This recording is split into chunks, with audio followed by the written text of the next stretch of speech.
হযরত ইবনে আব্বাস রাদিয়াল্লাহু তাআলা তিনি বলছেন, আমি রাসূলুল্লাহকে বলতে শুনেছি, আল্লাহর নবী বলেছেন, দুইটি চোখকে জাহান্নামের আগুন দুইটা চোখকে স্পর্শ করবে না।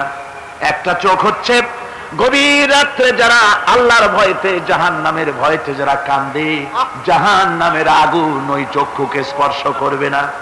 আর যারা দিন প্রতিষ্ঠার জন্য, আল্লাহর দিন কায়েমের জন্য ময়দানে যারা লড়াই করে, রাতের বেলায় পাহারা দেয়, ওই পাহারারত চোখের মধ্যে জাহান্নামের আগুন ওই চোখে স্পর্শ করবে না।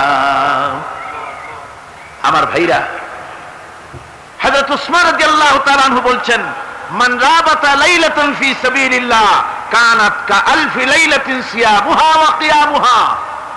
হাজার রাত ধরে রোজা রাখলে, হাজার রাত ধরে ইবাদত করলে, আর হাজার দিন ধরে রোজা রাখলে যে সওয়াব হবে, একটা ঘন্টা একটা রাত যদি কেউ পাহারা দেয় আল্লাহর দ্বীনকে প্রতিষ্ঠার জন্য, আল্লাহর দ্বীনের কোন ইসলামী রাষ্ট্রের প্রহরায় যদি কেউ যদি থাকে, একটা রাতে পাহারা দিয়ে যে সওয়াব হবে, হাজার হাজার বছর ধরে নামাজ রোজা করে ওই সওয়াব পাওয়া যাবে না। সুবহানাল্লাহ। অর্থাৎ হাজার বছর ধরে নামাজ রোজা করার মতোই সওয়াব পাহারা দেওয়া আল্লাহর দ্বীনের ইসলামের রাষ্ট্রকে। বন্ধুগণ, রাসূল পাক সাল্লাল্লাহু আলাইহি ওয়াসাল্লাম তিনি বলেছেন, কিয়ামতের দিন জাহান্নামের আগুন আর জিহাদের ময়দানের ধুলি, এই দুটি একসঙ্গে কোন মানুষের পেটের মধ্যে প্রবেশ করবে না। রাসূল পাক সাল্লাল্লাহু আলাইহি ওয়াসাল্লামের একটি হাদিস যা মিশকাত শরীফের মধ্যে বর্ণিত আছে। মিশকাত শরীফের সম্ভবত 336 পৃষ্ঠায় এই হাদিসটি বর্ণনা করা হয়েছে যে হযরত ইবনে আয়েস রাদিয়াল্লাহু তাআলা আনহু হচ্ছেন এই হাদিসের রাবী। তিনি বলছেন, একবার হুজুর সাল্লাল্লাহু আলাইহি ওয়াসাল্লাম এক ব্যক্তির জানাজায় গিয়ে উপস্থিত হলেন। হযরত ওমর রাদিয়াল্লাহু তাআলা আনহু তখন হুজুরকে বললেন, হে রাসূল, আপনি এই লোকটার জানাজা পড়বেন? এই লোক তো ইসলামের এই ক্ষতি করেছে, সেই ক্ষতি করেছে, অমুক করেছে, এই লোকটার আপনি জানাজা পড়বেন? হুজুর তখন উপস্থিত লোকদের জিজ্ঞেস করলেন, হাজিরিন, তোমরা কি কেউ এই লোকটাকে কোন ইসলামের ভালো কাজ করতে দেখেছো? একজন লোক দাঁড়িয়ে গেলেন, তিনি বললেন, হে আল্লাহর নবী, আমি সাক্ষী, আমি দেখেছি। একটা মুজাহিদ বাহিনী জিহাদ করে ফিরতেছিল, তো এক জায়গায় তারা ডেরা গাড়লো, শিবির স্থাপন করলো রাত কাটাবে বলে। আমি দেখেছি এই লোকটি সারা রাত সেই মুজাহিদদেরকে, সাহাবীদেরকে সারা রাত জেগে জেগে পাহারা দিয়েছে। আল্লাহর নবী জানাজার ইমামতি করলেন, আর এরপরে তাকে কবরের মধ্যে মাদফুন করে দিয়ে নবীজি তার কবরের পাশে দাঁড়িয়ে বললেন, ইন্না আসহাবাকা ইয়াযুন্নুনা আন্নাকা মিন আহলিন নার ওয়া আনা আশহাদু আন্নাকা মিন আহলিল জান্নাহ। নবীজি বলছেন, ও কবরবাসী, তোমার সাথীরা মনে করে তুমি জাহান্নামী, আর আমি নবী মুহাম্মদ সাল্লাল্লাহু আলাইহি ওয়াসাল্লাম সাক্ষী দিচ্ছি তুমি বেশক আল্লাহর বেহেশতি, তুমি অবশ্যই আল্লাহর জান্নাতে যাবে।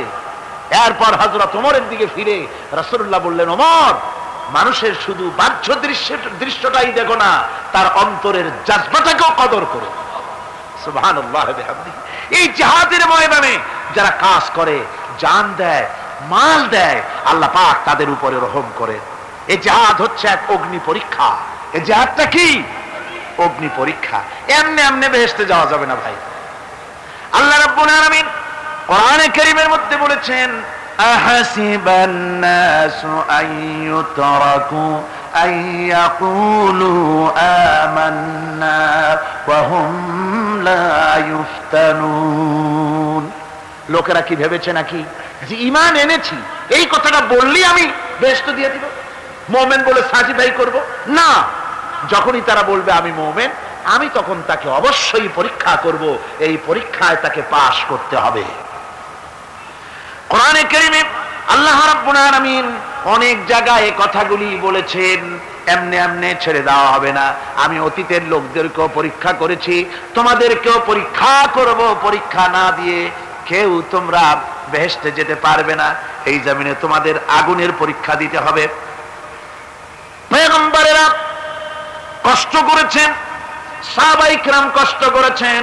আল্লাহ রাব্বুল আলামিন তিনি বলছেন, আম হাসিবতুম আন তাদখুলুল জান্নাতা ওয়া লাম্মা ইয়াতিকুম মাসালুল লাযীনা খালাউ মিন ক্বাবলিকুম মাসাতহুমুল বাসাউ ওয়াদ-দাররাউ ওয়া যুলজিলু হাত্তা ইয়াকুলার রাসূলু والذين معه متى نصر الله ألا إن نصر الله قريب।